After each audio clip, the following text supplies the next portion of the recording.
I'm the leader. I'll decide when we go. I freaking love that movie. Me dude. too, man. Are you kidding? Yeah. I thought about picking that movie. I would not be opposed, man. I love that movie. Back when Mike was doing it, I thought, because he's never seen it, I think, Aristocats. And I think they're going to do a live action one, which is stupid. All those live action movies suck, But man. that old one holds up. I watched it a couple years ago. I think it's one of the best Disney movies of all time, honestly. For sure. Like, it's... Like, I think the story is simple, yet just complex enough to where it's like a timeless story. Like... Right. Creme de la Edgar. Anyways, welcome everybody. What's up? It's fucking Kevin and Drew Talk Movies.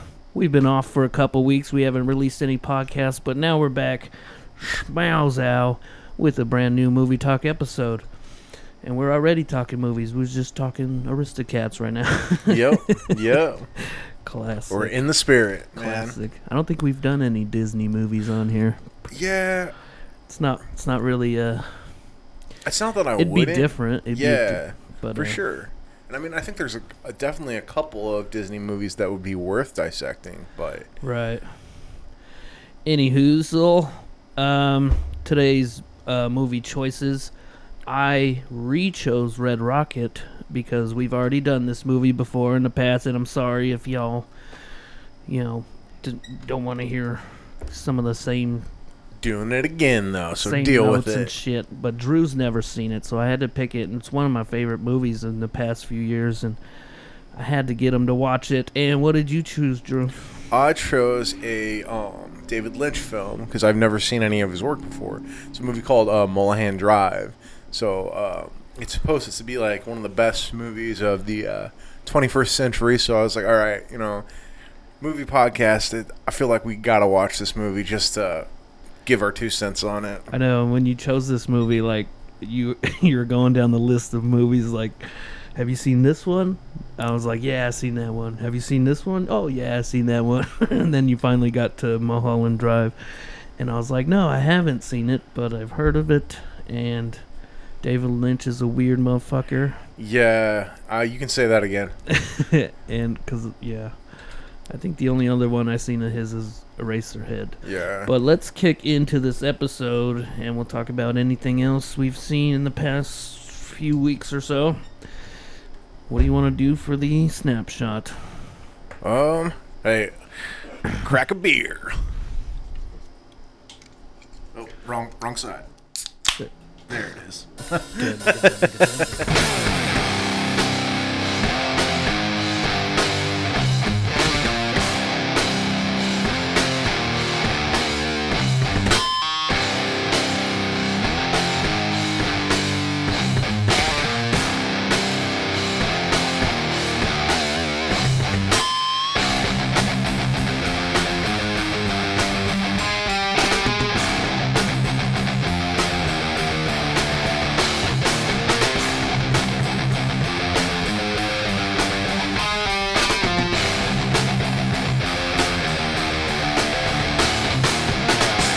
Any other movies you watched?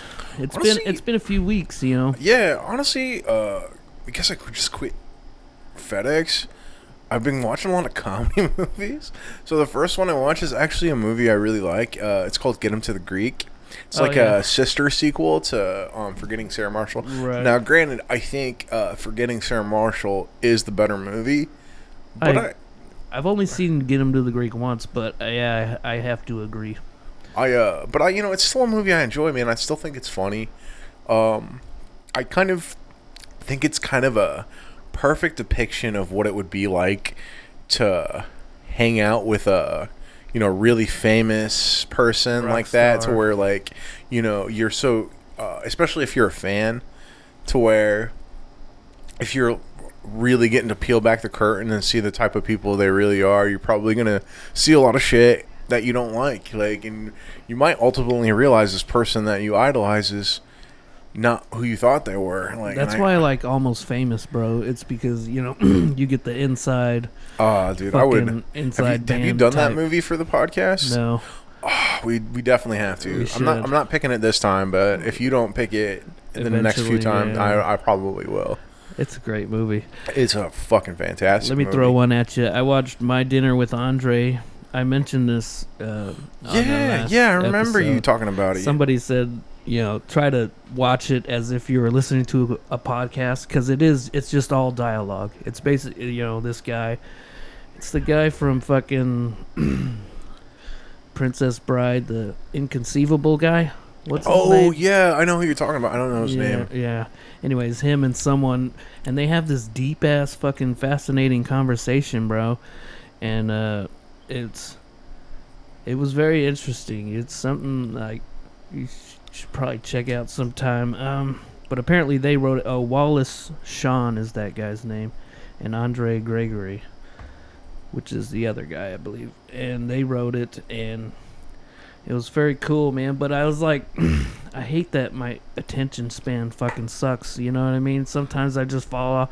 But I kept rewinding, because I wanted to hear every word. And, but I would, just drift off in my mind for a minute or two. And then I'm like, oh, shit, what are they talking about now? Let me go back. And then, Yeah. I did that a few times during that movie. But I hate that, these phones and shit, our attention spans are shit nowadays. Yeah, I always when I'm watching a movie now, I always try and, especially if I'm watching it for the first time, I try and leave it in my bedroom so that way I'm not tempted to pick it up and let my mind get away from the movie. Right.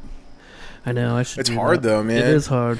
Um, Everything comes so quickly nowadays. Yeah, well, and that's at the snap of a what finger. I've kind of realized, especially with watching some of the older movies we watch, how It's a different lot of pace. a lot of movies now are they're really dumbed down. It's almost like instant gratification, the same way if you were to watch porn, there's no story to it anymore. It's just set piece after set piece, action after action. It's very movies are so much more fast paced. It's just so different than It's the way you're fucking. I remember there were movies I thought I liked that were older, and then I've tried to go back and watch them, and the pace just feels so slow. Sluggish. I used to really like the Star Wars movies, the first ones, right? 4, 5, and 6. I don't know if I've seen all those completely. And going back and trying to watch the very first one, A New Hope, it's damn, this is a really slow movie by today's standards. Right. Interesting. You got any other ones? Yeah, like I said, actually, I just saw that new Insidious movie. It's it's supposed to be the final movie in the series. I liked it. It was All right. it was a little predictable. I kind of Never got into them, but yeah. Yeah, well, I love horror movies, even the dumb B movie ones, and I just enjoy it. What I really like is the aesthetic, I like the tension that horror movies have. They really, even if I think they're the best use of tension in movies a lot of the time, if it's done correctly, and I think this movie does it correctly, where the moments where you almost feel the most tense or scared are the moments where nothing's happening. It's your expectation for them to happen. Yeah. I really like that about horror films. Right on. I got a bunch, so Sure. probably shouldn't take too long on this segment, but Liar Liar, I watched that on the that's a plane. great one, Fucking man. so good. Holds up so good, man. Jim Carrey's amazing. The jokes, everything is so funny in that movie. I think that's his best movie, man. It's up there for sure. Dumb and Dumber probably tops it, but Liar Liar is fucking classic. You got another one? The last one I watched is a bad one, but it is more just for the feel good aesthetic. So I watched My Super Ex-Girlfriend. It's got Uma Thurman and Luke Wilson in it. It's a dumb fucking movie, man.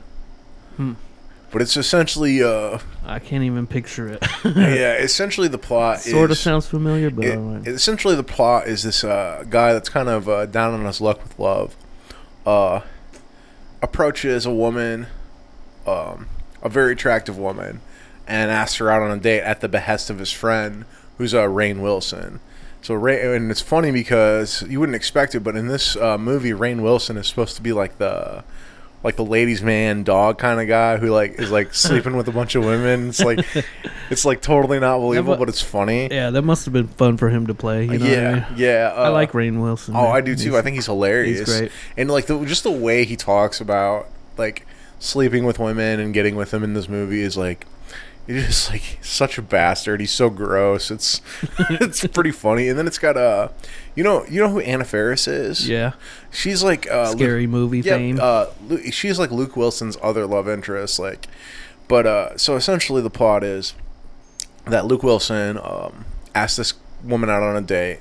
She's like supermodel-esque. It turns out that she's a superhero.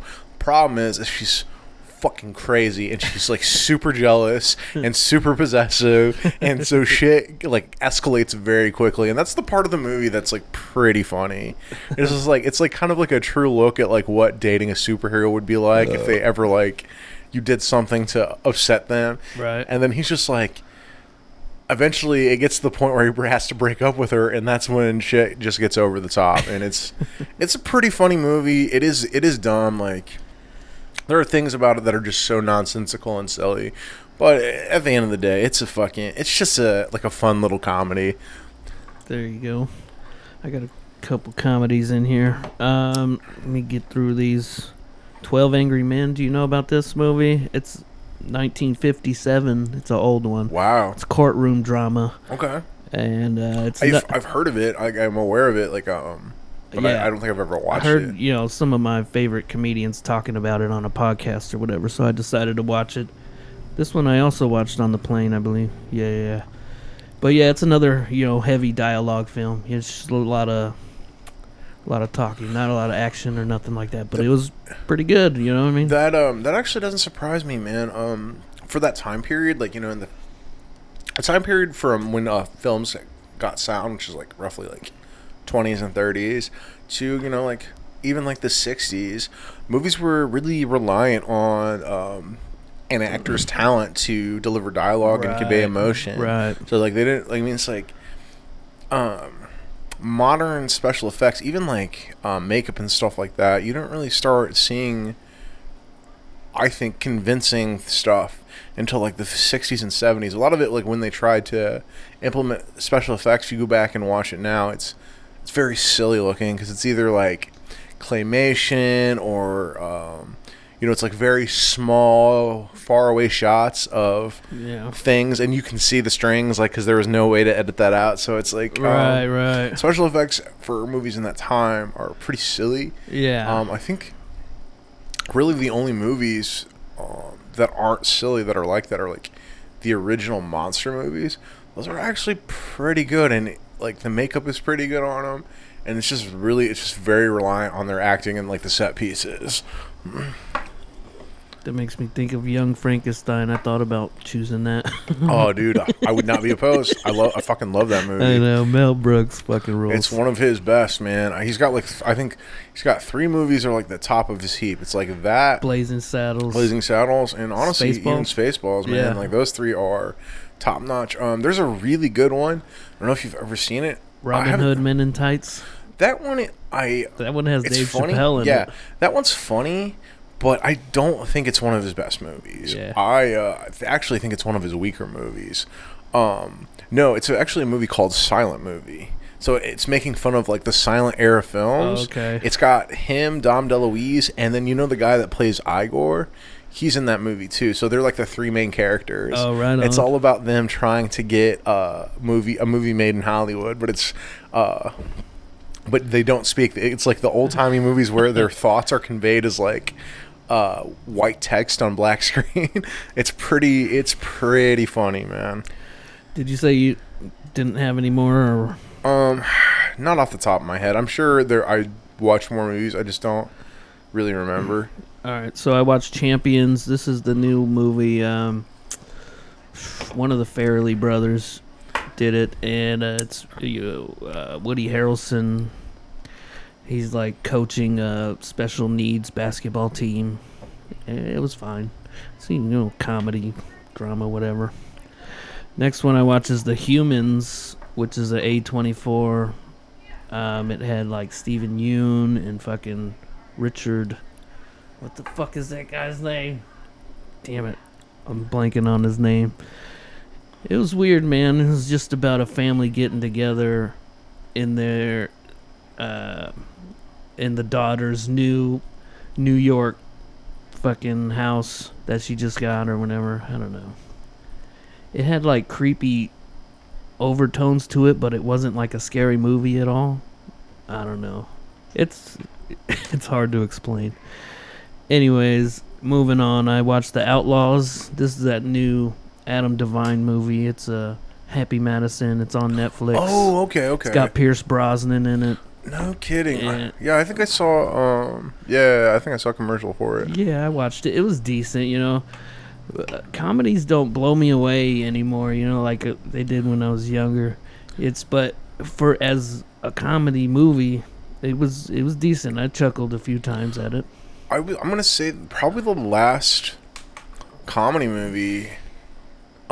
That was really good. What would it be? And it surprised me because it was actually a movie my mom made me watch, and I tend to like not like full on comedy, not full on comedy, and I tend to not like movies she picks as much. I'm usually pretty skeptical, but I gave it a shot. Honestly, it was a Tag. I was surprised. Oh yeah, you mentioned this. I was surprised by how funny I thought that movie was, man. I definitely would watch it again. Like, I would say the last one I really liked, probably Pineapple Express, something like that, in that era of movies, because Pineapple Express is fucking great. It's funny. It's so good. Danny McBride's my favorite character. Honestly, though, in the like those movies where This Is the End was okay. Yeah, Pineapple Express was better. It's the same thing, man. Danny McBride steals every scene he's in those movies, man. He's so funny. He's like, especially when in This Is the End, where he comes back as like the king of the cannibals. Channing Tatum is his like little sex slave. Yeah, he's like, see that? That's Channing Tatum. I slide my meat in that every night. He's like, or when he's talking to James Franco, and he's like, you could have been saved, but you're too petty. I'll come all over your walls. It's like, I'll come wherever I want. You got iPads on every wall, but you're in here jerking off like a pilgrim. Do you watch Righteous Gemstones? Oh yeah, dude, I love that show. I haven't watched the new season yet. I've been waiting for it all to come out so I can binge it. That's the same thing I'm doing, man. Yeah. But no, I really like that show. Yeah, it's pretty good. First season's better than the second. We'll see how the third goes. I don't know, man. Did I watch the second season? I don't remember. I might have to go back and see if I did, because I feel like I remember the first season really well. Yeah, I'll have to check that out. I don't remember watching the second season. All right, last one I watched was Pink Flamingos. Ever heard of it? John Waters. Do you know who that is? Nope. It's the most fucking disturbing movie you'll ever fucking see. If you have a weak stomach, do not watch this movie. There's a lot. There's like incest and fucking just okay. There's assholes and fucking cannibalism and fucking just all kinds of weird shit. Basically, what made me watch it was we had the guys from the local band Devil Let Us, shout out. We had them on the pod once, and we were talking about most disturbing movies we've ever seen, and one of the dudes brought up Pink Flamingos, and and I understand why he did. It's so insane. Fucking crazy. Yeah, but advisory if you go try to watch that one. It's and I found it on some weird site because I don't think it's very readily available anywhere, you know. But yeah, let's say we dive into one of these movies. Yeah, let's go. I know I knew that was going to be a long segment. Damn near 20 minutes, but that's okay. It's all right. It's probably be a longer episode because I'm gonna have a lot to say about both these movies. So do I, man. Which one do you want to go in first? I actually want to do Mulholland Drive first. All right, Mulholland Drive, 2001 mystery thriller, written and directed by David Lynch. We got a 83 Rotten Tomato score, 87 audience in the 80s. Pretty good. Yeah. Tagline: Beware what you dream for. That works. Yeah, I think once we really delve into this movie, that tagline is going to be actually very on the nose. There's another one that says a love story in the city of dreams. I like that one. Also accurate, yeah. Yeah. So what do you want to say, man? This movie, it was frustrating to watch at first. I'm gonna say this. I kind of pieced it together, especially towards the end. I didn't piece it together at all. So but I'm an idiot. No, it isn't that because it's not super apparent what's going on. It's not apparent, and the thing is David Lynch never explains his movies. He's the type of guy that leaves up to the audience interpretation, which frankly, like I don't see. And I think there's movie buffs that are probably going to shit all over me for saying this, but I don't see why people view this as one of the greatest movies of our time. You know what I mean? Sure. Like, I just don't get it for that. Like, well, my first note was like I said I gotta say that most of my notes are from me watching the movie.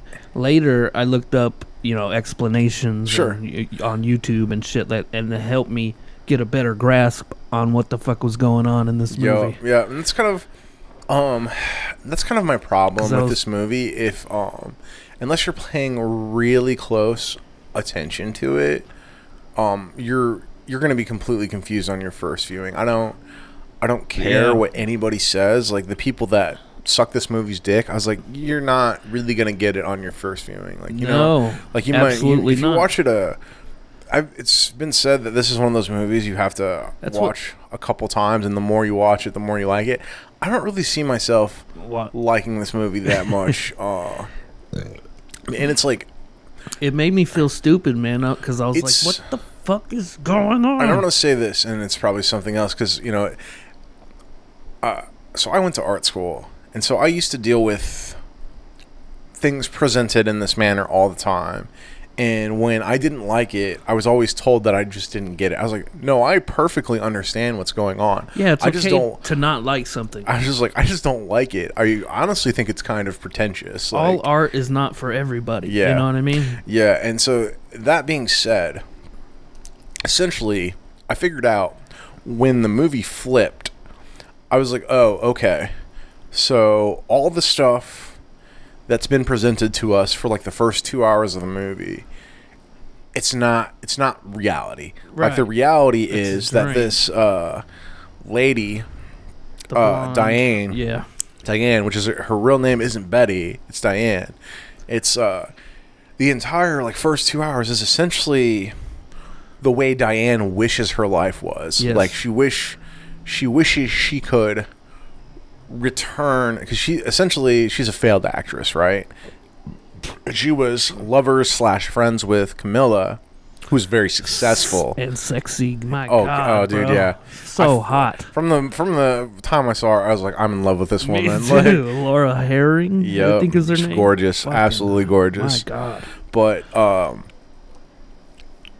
essentially, like, that entire 2 hours was a mixture of probably a handful of real events or allusions to the reality, things that half happened, but the way she wished they actually went turned out. Yeah, like like with her audition, like her being praised and actually wanted for the movie. That was a good audition. Yeah, and it's interesting too when you see her reaction to Adam, who you find out later in the movie is actually going to get engaged to Camilla, and that is kind of what brought this all about. Right. But her reaction to their eyes meeting, that is like reality. That is how she feels, like blown away, flabbergasted, because this person she idolizes and loves is in love with somebody else, and like totally fucks her world up.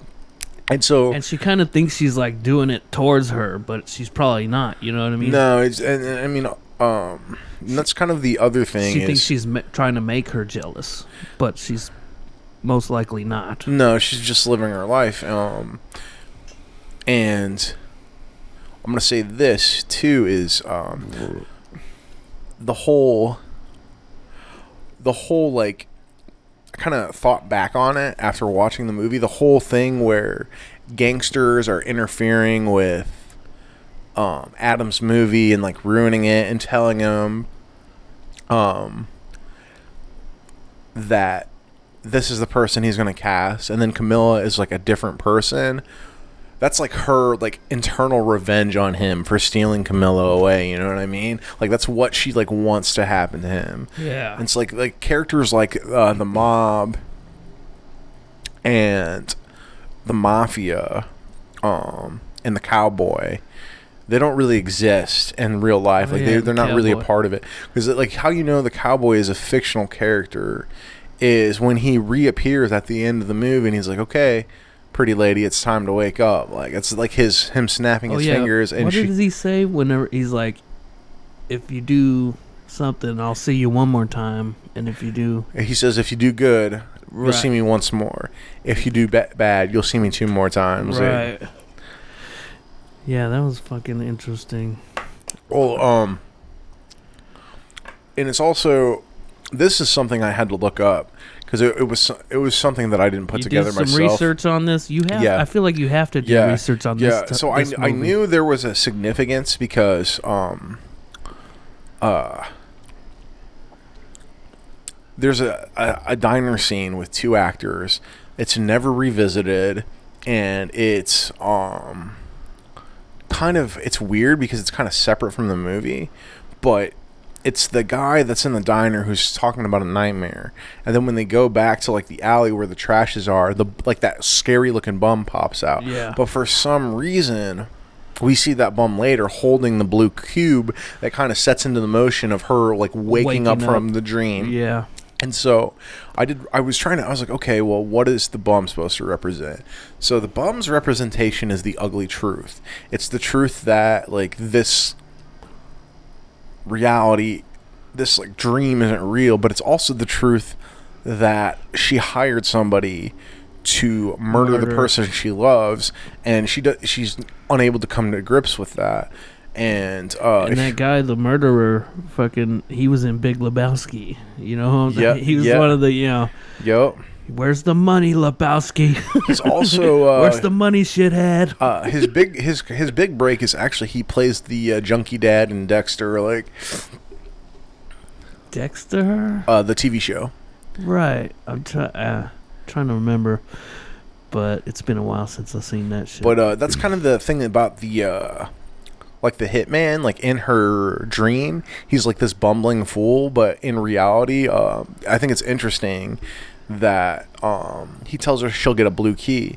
And so throughout the whole dream sequence, Carmilla or Rita, whoever you want to call her, is holding on to this weird blue-shaped key, but when she wakes up from the dream, there is a blue key on her coffee table. So like all these things are like her in like coming terms to reality instead of and finally like letting go of like this dream she has. It's also supposed to be, and she's doing drugs and shit, right? She's on drugs or something. I think it's implied, but it's not like heavily implied, right? I think it's more so it just has to deal with her state of mind. It has to deal with her like grief and jealousy and like all these negative emotions, and of this interesting thing that happens in Hollywood where, these bright-eyed young people go to Hollywood, and it's like the city of dreams and lies, and really a lot of the time they just become part of the cog of the machine that keeps it running, and they get crushed like under the weight of their dreams, and that's a big part of the movie. Wow, well said. That was good. I seen Robert Forster in there. I love that guy. He's one of those guys that you see randomly in things. He was in Jackie Brown. I just like, that was one of my notes. I like seeing that guy.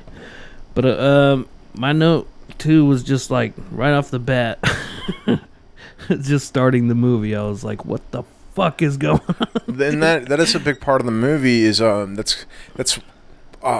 this is going to come, like I said, personally, I don't like movies like this where it's like I don't like the fact that almost the entire movie is like a dream sequence. Yeah. Then when it's over, essentially you have to accept. You have to like fucking assess everything. I will say, it's not entirely David Lynch's fault. the way this movie is pieced together. And I find it so funny, the people that love this movie, that defend it, are like completely unable to accept its flaws. Because I think the biggest flaw in this movie was originally he planned for it to be a TV series, which makes more sense because he would have had more time to flesh things out. I mean, I still feel like it would have been. Know that. Yeah, it was something I kind of stumbled upon when I was doing some research on this movie, and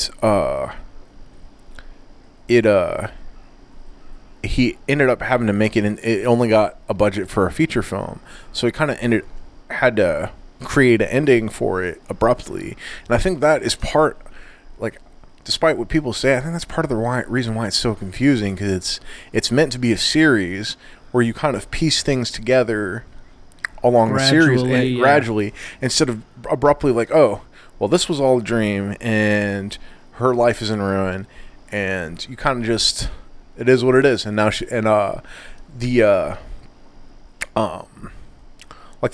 interesting because the dead woman she sees in the bedroom is actually her. So essentially, she has this whole thing is leading up to her suicide. It's a very like dark. Yeah, is that supposed to be like a premonition or something? Like if she's in the dream, they see the dead woman, but she's not dead yet.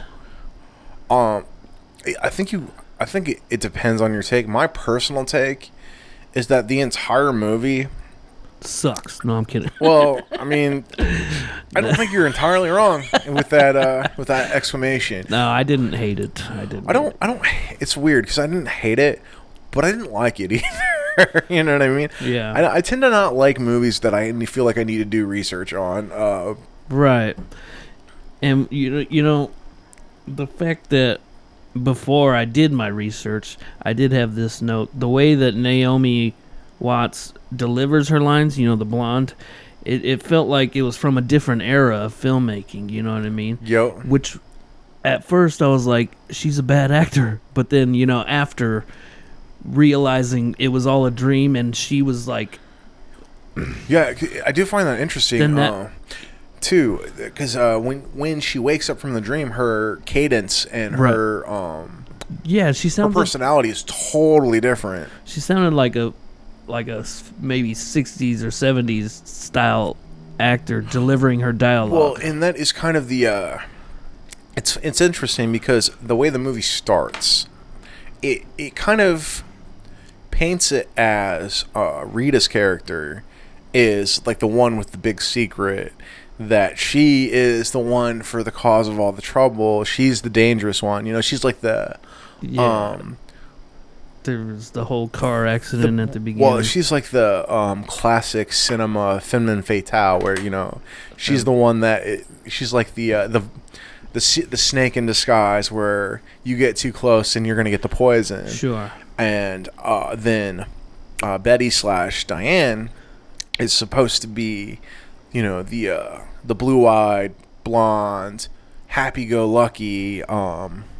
Just barely, like new to Hollywood. Yeah, the doughy-eyed dream girl. There you go. She's the other side of the, and those are like the two classic female leads in Hollywood, and it's done purposely because he flips them on her head at the end, to where it's like it's actually Diane that's the vicious killer, and Carmilla is the sweet one. And I find that interesting that he did that. I mean, it's like this movie definitely has interesting ideas, but it's very bleak in my opinion, because how I see the entire movie is it's essentially her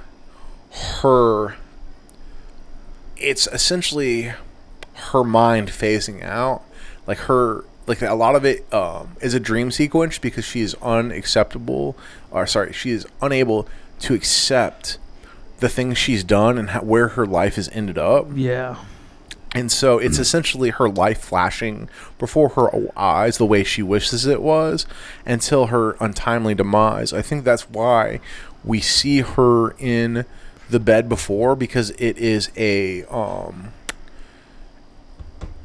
what's the word for that? It's not premonition, but along that lines, it's like a clue. Foreshadowing. It's foreshadow. Thank you. It's foreshadowing. That's exactly what I was looking for. Thank you. I had a brain fart. I know. I get that all the time. But it's foreshadowing what is about to happen later, which is her committing suicide. Like it's and that's my personal take on the movie. It's like it's literally her life flashing before her eyes at the end, and the old men chasing her in the apartment are all that ugliness finally coming crashing down. That was like, so fucking weird. Yeah, weird looking the little tiny old people. Yeah, all that shit. Yeah, Jesus Christ, man. And that's for as much praise as this movie gets, I feel like there are just other movies that have done these kind of premises better, to where they're more fleshed out and they tell a more solidified story. Where this movie, it feels like it operates more on emotions and tension. It's like it almost seems to want to invoke like negative emotions within you. Like Hollywood is a negative thing. Like it's like a grinder, and in a way that is very true. But again, for as much as this movie is acclaimed and hyped up by like movie buffs, I don't feel it's executed all that well. I just feel like example, and people are gonna shit on me for this. I don't care. I think that there's a movie called Dark City where it does a similar thing. Now, granted, it's I don't want to ruin the movie because I think Dark City is great. The special effects are a little tacky, but the premise of the movie is not similar, but it's a similar idea to where what you're viewing is not really what's going on. And I know the most famous movie of all time, The Matrix. It's another one that does like something similar to this movie, and I just feel like this way of filmmaking is done much better. And I just feel like David Lynch, and this is my first movie I've ever watched of his, but it feels like he's more about atmosphere and like the overall aesthetic of his movies than actually into telling a story. And that's just the opinion that I've gotten from it. It's a valid opinion. How about that sex scene though? That was hot. Dude. Yeah, I'd be a liar if I said I didn't get half hard on it. I chubbed up. Yeah, for sure. It's hard not to, dude. Damn. Because when that's actually the first part of the movie where I was like, well, either David Lynch is a hack and he's just like literally using two hot actresses to like live out his fantasy. I got that impression too. It crossed my mind that he was, that he wanted for selfish reasons. Yeah, and that's kind of that's the first part of the movie. Like I was pretty invested in the beginning, but as soon as that happened in like such a tacky way, you know what I mean? Granted, it was hot. It's hard not to be turned on by two beautiful women fucking each other. Like, but at the same time, that was the first question that it raised in my mind. Is like, did he just do this for personal reasons? Like, and that's where after that scene, I pretty much questioned every other scene in the movie. It's pretty hard not to. Yeah. And granted, it's like, okay, you can defend it by like, oh, that is how she wishes her relationship with Rita was, and it's not. However, it definitely feels like that scene was included for selfish reasons. It's like, I'm not mad about it. Right. I was like, I'm mad about it. Getting to see that actress Rita naked, I was just like, damn, bro, god damn, she was gorgeous.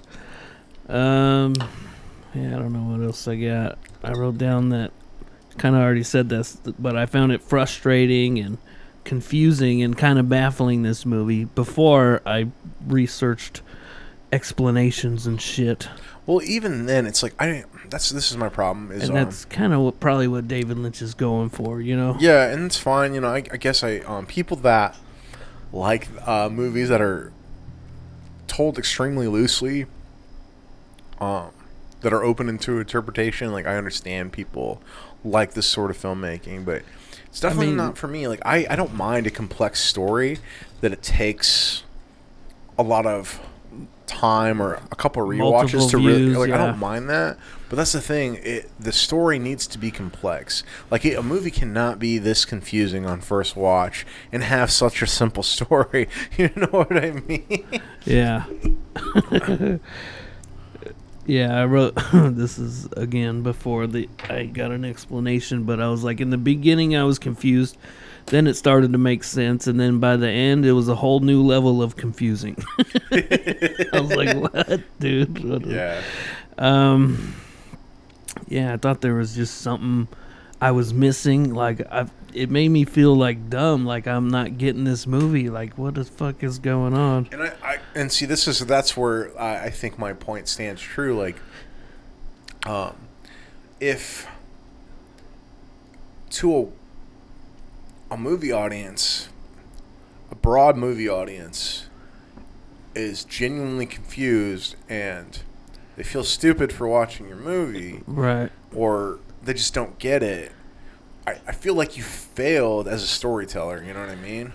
I also wrote down, like, I feel like some people probably think it's good because someone convinced them it was, you know, and they don't really seem right. They don't have a unbiased opinion. Like, they don't have like a fresh. They have an influenced opinion. Yeah.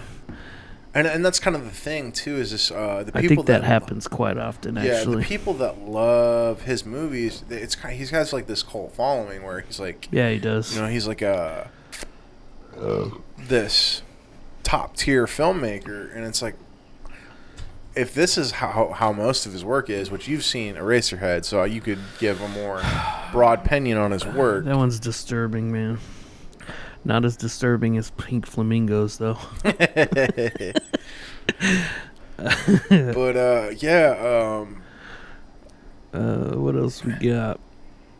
I thought some of the acting wasn't good, but then I reassessed that after I fucking heard the explanation. Honestly, I think the best bit of acting is when she's auditioning for that movie. Dude. Like, I think that's the best acting in the entire movie, honestly. Felt like a fever dream, which it kind of was. Yeah, and it's kind of its intent. David Lynch is an extremely interesting person, but so far I don't really vibe with his films. That's one of my notes. Yeah, I don't know if I have to go into all these others. It's like, to me, especially after I found out like this was supposed to be a series, it actually made the movie make more sense.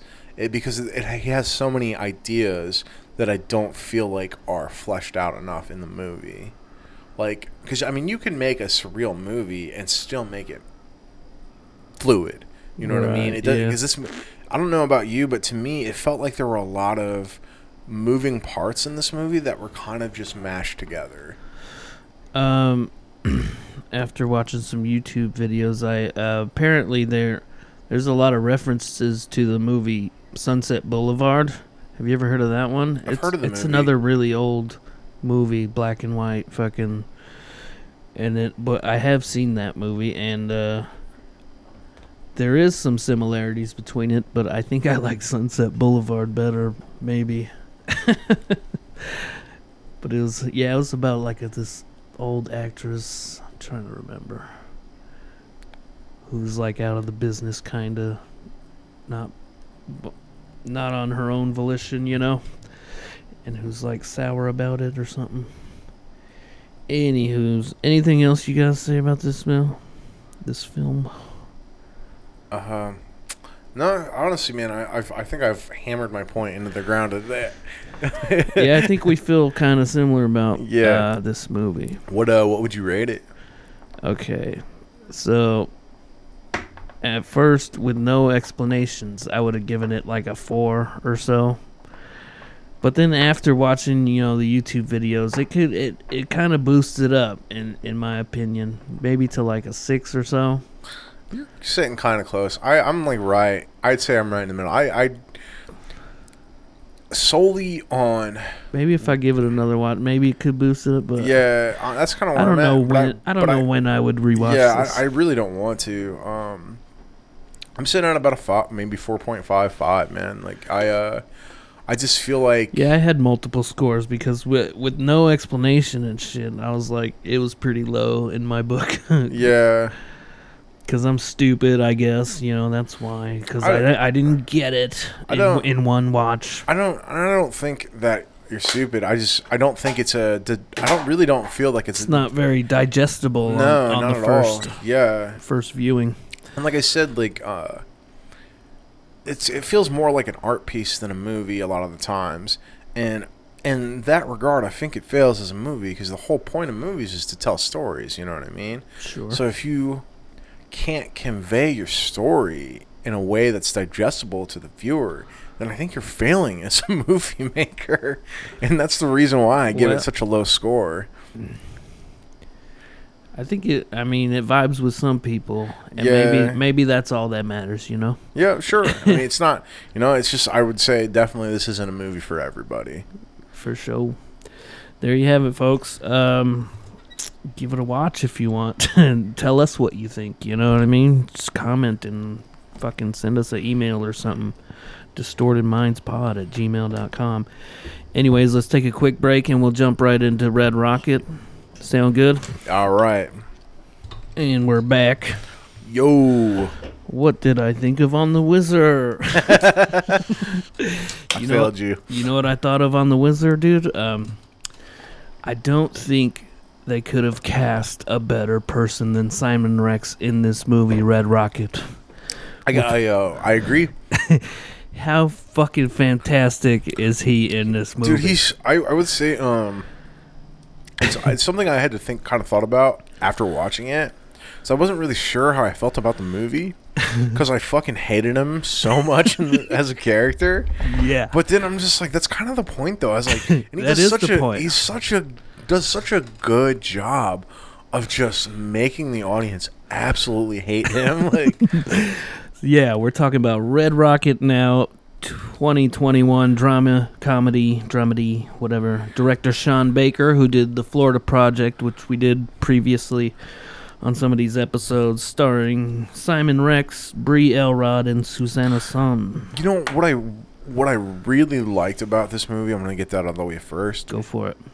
Was like the grainy quality. It was almost like you're watching a VHS when you're watching this movie. A little bit, yeah. Almost has like an older quality to it. I really like the aesthetic of the director's films. Like I really enjoy it.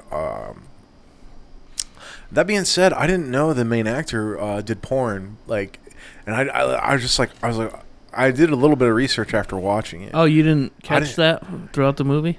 No, not in the movie. In real life, the guy that Simon Rex, he really did porn. Yeah, that's how he got his start in the industry. That's why he's like, I didn't know that. Yeah, it's a fun little fact. Like in the between I think it's 92 to 98, he was in porno. Like, and I was just like, oh shit, no wonder why he's like so convincing, especially when he's talking about like porn breakdown. I was like, he was in the industry. It's like it's in that it was like I was like, I think I almost need to go back and rewatch this movie just for like having that information. I ended up buying it on my Vudu if you want to sign in and watch it. Oh, it's free on Prime, right? Well, it's Showtime. Yeah, I still have my Showtime because I was gonna get rid of it, but then I found out my sister has never seen Dexter, so we've been watching the shit out of that. Oh hell yeah! But yeah, so it's free on Showtime, so I watched. That's how I watched it. I ended up buying it. I was gonna rent it, but I was like,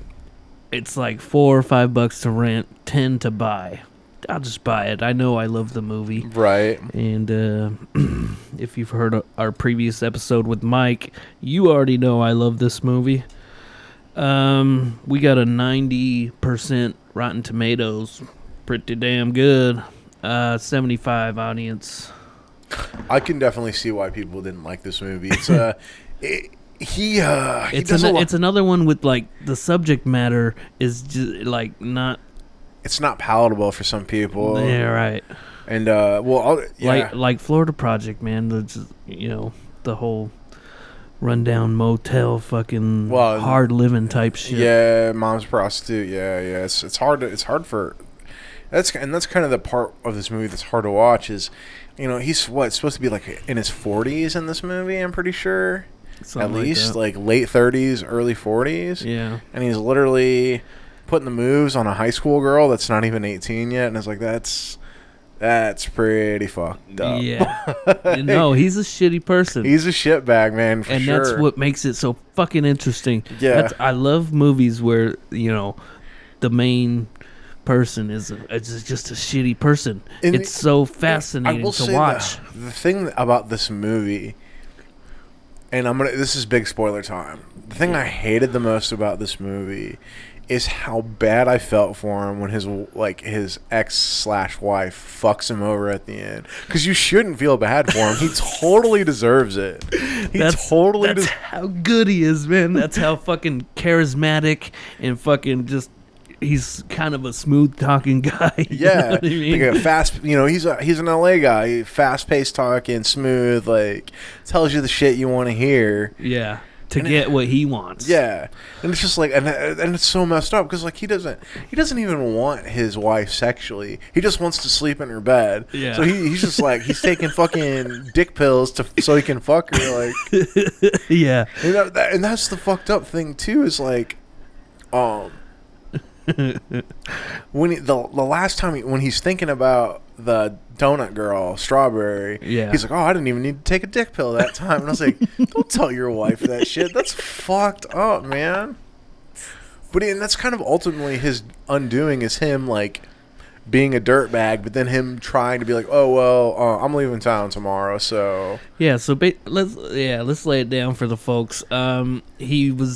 He lived in Texas previously. He moved out to LA to be a porn star for a while, and then the movie starts when he's coming back to his old hometown, and he hasn't been there for about 15 years. Yeah, and he tries to hit up his wife actually because they never got divorced. He goes to her house and fucking tries to mooch off them and tries to get them to let him stay there, which he does. And then he goes to like old friends to try to get weed to sell and shit and all that. Yeah, he starts selling because he can't get a real job, and it's not he tried surprising. They're like, what is this 15-year gap? He's like, if you look up Mikey Saber, he's all telling him. Yeah, he's like, I was a porn star for fucking. And that's kind of. He's like, I won all kinds of awards. That's kind of a thing too, man. It's like,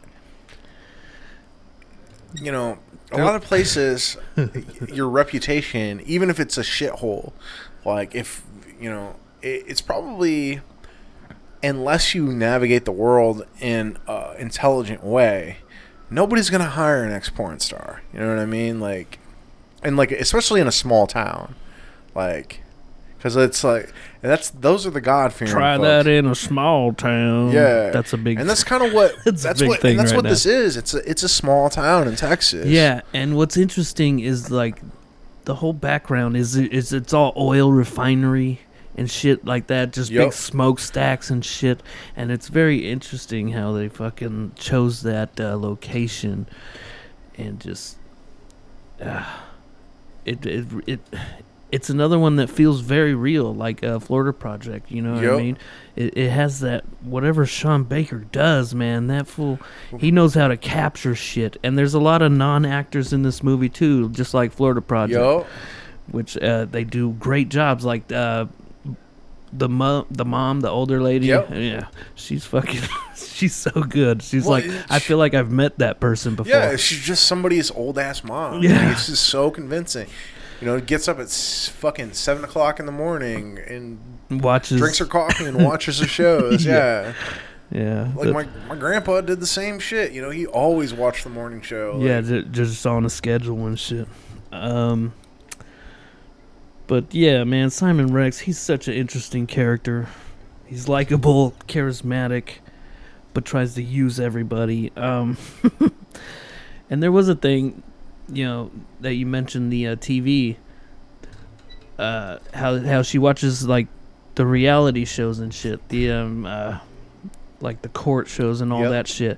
But then there's also the juxtaposition of the political things. You know, you see Trump and shit on there, and that's kind of the director's way of saying like it's all kind of a big reality show. You know, this whole political thing. That's what it feels like, anyways. Yeah. And I thought that was very interesting point. Yeah. Well, and this is kind of the.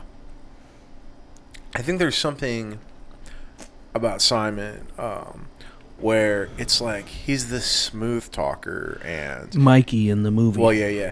Well, Mikey. So Mikey is a smooth talker, but what's funny is, I think the best example of this is when he's with the next door neighbor kid. Remind me his name. Lonnie. So it's when he's driving with Lonnie, and then he makes him get off the exit, right? God, that part.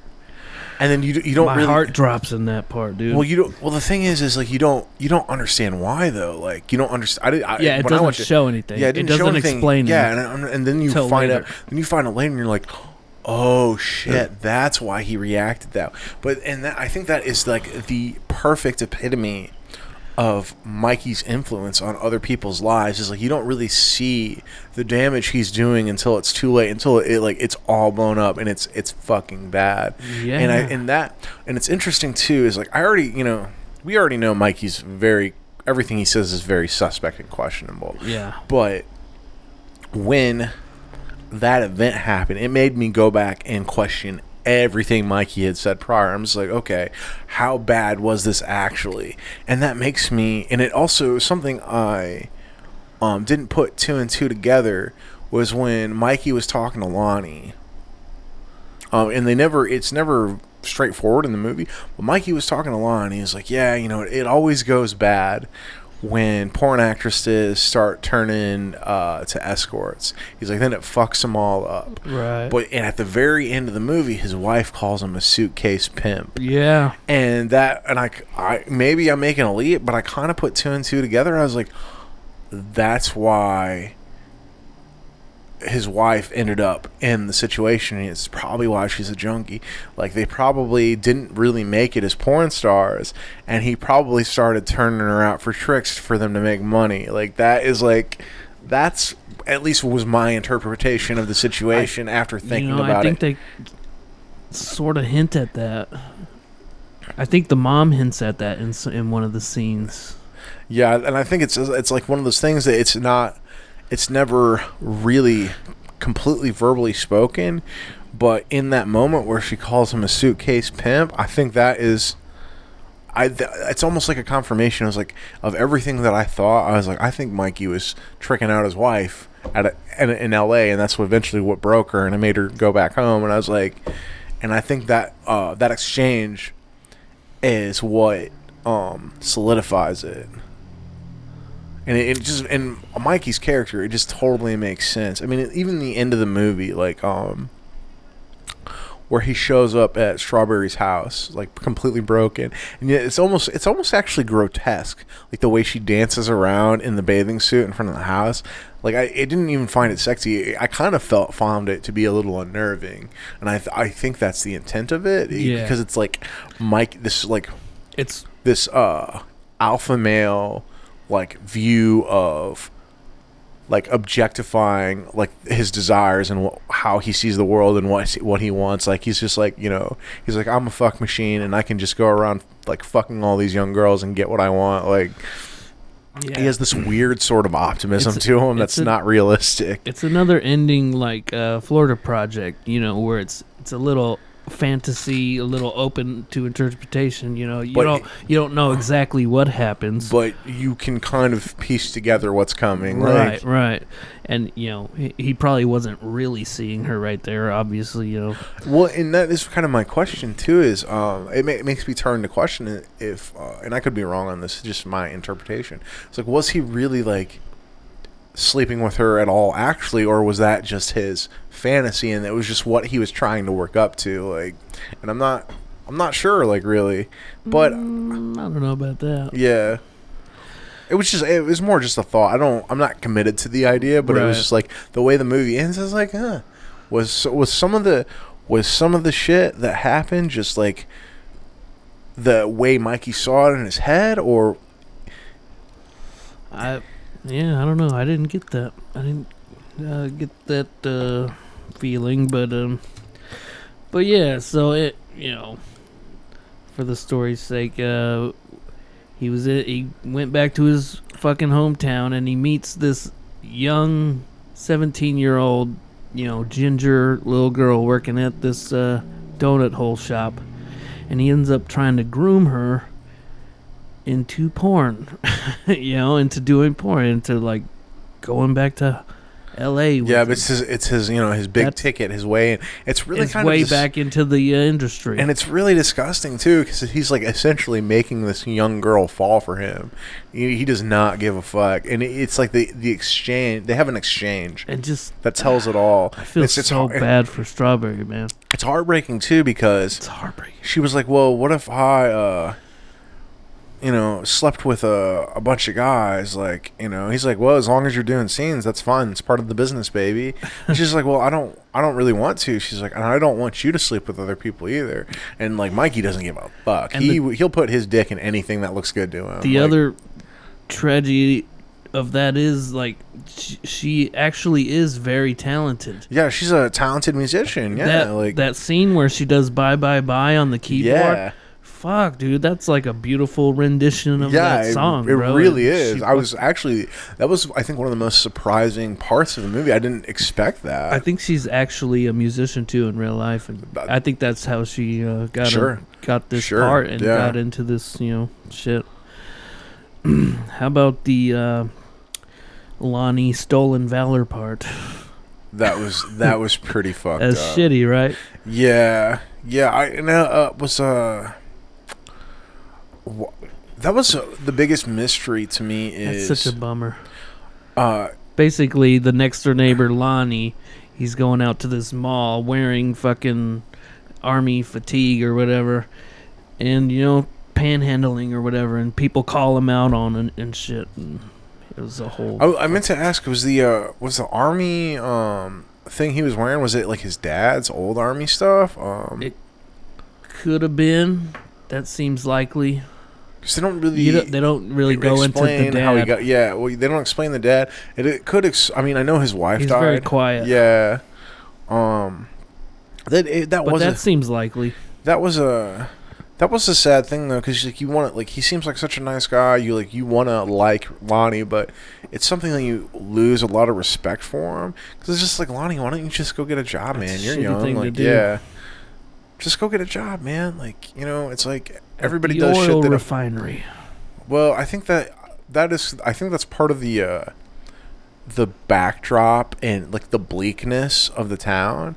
Is like the only real way to make a decent living is to go work in a place like that, and those kind of places are really they're no way to live, man. It's like it's like 12 fucking hour days. It's hard. It's hard living, man. It's the same thing as like working at fucking Amazon or FedEx or any place like that where it's just manual labor all fucking day long. And then you got fucking Mikey over here selling them weed and shit, which he's not supposed to do, which they told him not to do because they get tested all the time and all that shit. Right. But then he starts making even more money because he's selling them like fake piss and shit like that. Right. So he's like selling them ways to get around getting busted. Oh, back to the stolen valor thing. It's weird how he's mad at him for doing the stolen valor thing, but yet he's doing all kinds of fucking shady shit as well, you know what I mean? Well, fucking well, Mikey, I think ultimately Mikey is actually a coward, and he's a giant hypocrite, and you really get to see the real kind of person Mikey actually. I think that's when it really hits you, is like, oh, Mikey is just a narcissistic piece of shit. Like, he cares nothing for anybody but himself. Yeah. Like, and he will use anybody and everybody to get what he wants, and it's just like and I think a big part of it too, like, that this really shows Mikey's a narcissist, because he's not considering what just happened to this kid that gives him rides all the time. Because the kid got the shit You mean beat out after of him. the accident? Oh no, after the valet. Yeah, because those people they pushed him into the water fountain and they beat him up. Yeah, Mikey did not stand up for him. Didn't help him. No, he was just waiting away. at the car for him. Yeah, he literally just. And then he was shitty at him, like. Because he has this false image of himself, like he's like this, this hot shot, this Hollywood hot shot, and that's all he really thinks about when he's in public. But it also shows that he's a coward, because this kid has, done a lot for him, and he could have been like, "Hey guys, all right, it's shitty, but he's a kid, leave him the fuck alone." Like, he had that opportunity to be an actual human being and like do something decent, and instead he did exactly what we expect out of Mikey. Honestly, right, yeah. There's also another shitty fucking part where you find out that Lexi has a kid, that CPS took or whatever, and she wants Mikey to help her get him back, and and he doesn't, he just kind of shits on her after that. It's not his kid, it's someone else's kid, but she was thinking, like, since he was in the house and they were together, quote unquote, that maybe, he could come to this meeting with her and hopefully try to get the kid back or whatever. And he like shuts down the idea right away. Well, because it's in direct contrast to his plan, because he's just using them to save up enough money so he can go right back to LA. Like, yeah, it every turn Mikey has the chance to do the right thing, he does not do it. Yeah, and after the car accident, dude, damn, bro, my anxiety is so high in that moment, bro. Like, I'm like, oh, that's where the story really goes off the rails. Like, yeah, it's like that is the moment it's foreshadowing. Everything is about to be like that. Like, everything's going to come to a crashing halt. So yeah, Lonnie causes the pile up because of what Mikey said. He's like, "Oh, this is our exit," and he cuts over, and then it just cuts to after that, whenever they get out of the car and dude's puking and shit. But at that point he tells him, he's like, "I was never with you, and that's you didn't see me. I was never here." And he was like, "Say it," made him say it. And then they see on the news later that Lonnie didn't rat him out, Lonnie just took the full blame. Lonnie was a fucking good friend, man. Like, and Mikey used him, and it's really sad. And then Mikey goes too dumb out. To know. Mikey's fucking stoked that he didn't, say his name or anything. And then Lonnie's dad sees him all fucking excited and shit because, just that's so fucking crazy. Lonnie's dad knew what was going on in that moment. You know what I mean? Oh, yeah. You could just feel it. Well, I mean, I think that's the reason why every time he saw Mikey, he would, like, look at him, and he would, like, ever so slightly glare at him and then go back in the house. Like, because he knew He can see that guy was trouble. Well, it goes back to the story where... when we're first introduced to Lonnie even says, he knows who he's like, who, and Mikey's like, who are you? He's like, you guys used to babysit me. Right. My parents caught you fucking in their bedroom. Yeah. Yeah. So his dad, his dad knows exactly the type of guy Mikey is. Like, of course. This is a little off topic, but Lonnie's last name is Hill, which is my last name. And and then in real life, the black mom, the drug dealer, her last name is Hill, Judy Hill. No shit. A lot of hills going on. It's a Texas thing, man. Oh yeah, King of the Hill. Yep, exactly. Which I've been watching. Okay, we're getting to the end here. The part where he convinces her to go to LA to help her live out her dream, and they're driving or whatever, and Mikey, she says, "Mikey, you make me so happy." That part breaks my heart, man.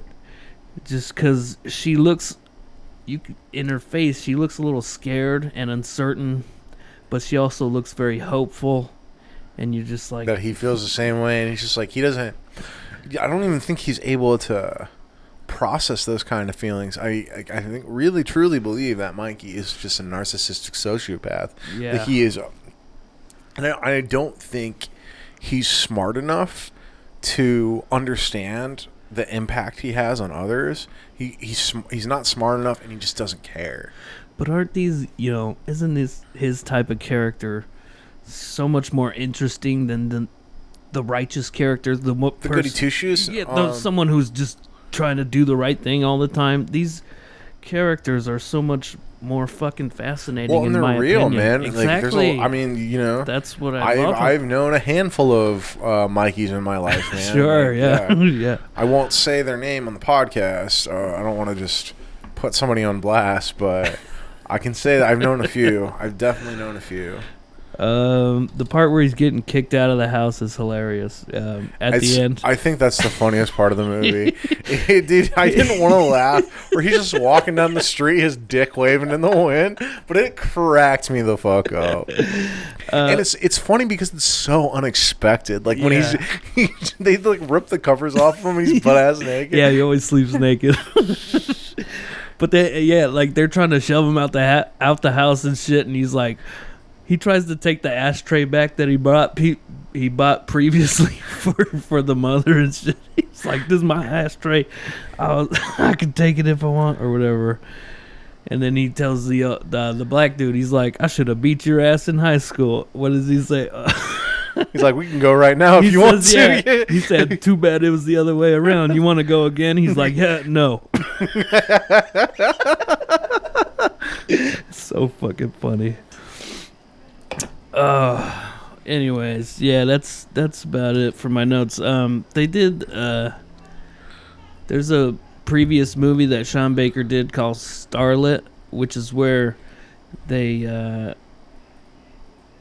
met a bunch of people like Mikey Saber, and they thought, they in that moment they would have to eventually explore that character. So, right. And that's what this movie is. And it was due to COVID. They were working on another movie, but ended up having to put that one on hold and did this movie instead, which is very interesting. I love it. What do you think? What do you rate it? Honestly, man, I'd give it a solid 7. It was funny because I was like, do I like this movie? Do I not like it? I was like, that's the thing is I watched this movie. I fucking hated Mikey, but I was like, but after like thinking about how I felt, I was like, I still think it's a good fucking movie. It's weird. I was like, I'm not sure if I like it though, and that's how I know it's a good movie. Yeah. It's the fact that I'm still on the fence about whether I actually like it or not, but I still think it's good. I would give it a solid 7, man. I'm up there, man. I think I'm around a 9. I think that's what I gave it last time on Mike's episode. But it's fantastic, man, and I can't wait to see what Sean Baker does next, man. I will forever follow. I've seen 4 of his movies already, and I think that's mostly what he's done. I think he's done some smaller things. Sure. But yeah, I think he's a great new director. I think he's fantastic. His movies are very real. I know they have that fucking authenticity to them. Yeah, dude. Rewatchability, 100%. Yeah. When do you want to watch it? I'll watch it with you. Let's go. Right. No, I'm kidding. He's ready to go right now. I fucking love it. I'd probably have to take some time. But I think I would definitely watch it again. Hell and yeah. Get all the little nuances again. Right on. Camera just cut out on us. And then I think that's our show, folks. Pretty much. We got one thing left to do. Pick our next movie. Yo, yeah. Hang on a sec. We might have to cut some of this out. And we're back to pick our next movies. If you still want to keep doing these podcasts. Oh, yeah, of course I do. Of course I do, man. I'm very insecure. I feel like people don't want to hang out with me all the time. Which is funny because it's totally the opposite. I fucking love coming over here, man. Hell yeah, right on. You want to go first or should I? I'll go first. I know exactly what I'm picking. Shoot. I'm picking Jojo Rabbit because I haven't seen it. Oh, me neither. Haven't seen it, and I really, really want to see it. So Jojo Rabbit's my pick for this. Interesting pick. Jojo Rabbit. That's like Hitler and stuff, right? Yeah, but it's funny because it's Taika Waititi, and so Taika Waititi plays an imaginary Hitler in this movie, which is so funny because he's technically a Jew. It's like it's really really hilarious. If that's all you know about the movie, it's just like I want to see this movie. All right. Well, my pick is a movie that I'm on the fence about. I don't hate it, but I didn't love it on first watch. I love the director, Paul Thomas Anderson. Oh, okay. It's an Adam Sandler flick. We're going Punch Drunk Love. Oh, okay. Have you seen it? I have seen it, yeah. What do you think? I actually like it. I'm excited to actually. It's weird, right? It's like he's kind of a weird character, as I remember. I don't remember a whole lot from it. I think it's. But it's also got Philip Seymour Hoffman. I'll talk about this because I'll have a lot to say. All right, yeah, we'll save it. All right. Save it for the next pod. There you have it. Jojo Rabbit and Punch Drunk Love next time on Kevin and Drew Talk Movies on Distorted Minds Podcast. Peace out.